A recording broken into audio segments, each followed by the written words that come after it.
بسم اللہ الرحمن الرحیم۔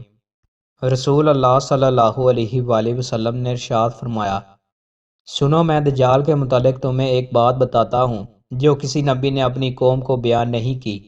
وہ دجال کانا ہوگا، وہ آئے گا تو اس کے ساتھ جنت کے مثل ہوگی اور آگ کے مثل ہوگی۔ وہ جس کے متعلق یہ کہے گا کہ یہ جنت ہے تو وہ آگ ہوگی، اور میں تمہیں اس کے فتنے سے اسی طرح ڈراتا ہوں جس طرح نوح علیہ السلام نے اس کے متعلق اپنی قوم کو ڈرایا تھا۔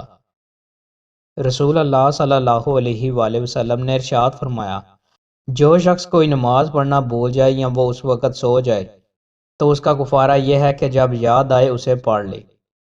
رسول اللہ صلی اللہ علیہ وآلہ وسلم نے ارشاد فرمایا، کفر کا سرچشمہ مشرق میں ہے۔ فخر و غرور گھوڑے والوں، اونٹ والوں اور جاگیرداروں جو اونٹ کے بالوں سے بنے ہوئے خیموں میں رہتے ہیں ان میں ہوتا ہے، اور سکینت بکری والوں میں ہے۔ رسول اللہ صلی اللہ علیہ وآلہ وسلم نے ارشاد فرمایا، میری امت کے 70,000 افراد حساب کے بغیر جنت میں جائیں گے۔ یہ وہ لوگ ہیں جو نہ دم جھاڑ کر آتے ہیں اور نہ بدشگونی لیتے تھے، اور وہ اپنے رب پر توکل کرتے تھے۔ رسول اللہ صلی اللہ علیہ وآلہ وسلم نے ارشاد فرمایا، میری یہ امت امت مرحومہ جس پر رحم کیا گیا ہے، اس پر آخرت میں شدید عذاب نہیں، دنیا میں اس کا عذاب فتنوں، زلزلوں اور قتل کی صورت میں ہوگا۔